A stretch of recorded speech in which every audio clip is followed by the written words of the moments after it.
Sa wakas, puno na yung cellphone ko. Tingnan ko nga.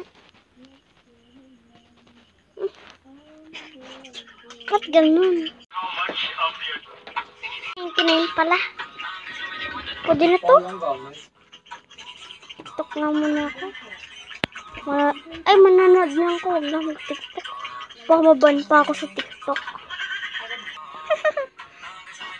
Ang nangyari kay Kuya Jepoy. Parang pagod na pagod siya. Ang weird naman ang tulala niya. Kuya Jepoy, dito ka lang nga. Labas lang ako. Dito lang nga ako. Ba yan? May aso pa? Tchit! Kainis naman.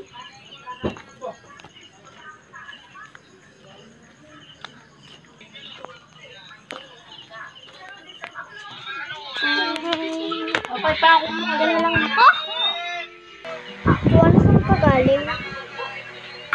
Doon kila Samantha, humingi lang ko ng konting hihingi sana ako ng project kaso wala siya. Paper. Kaya bukas lang ko gagawa. Kaya pala.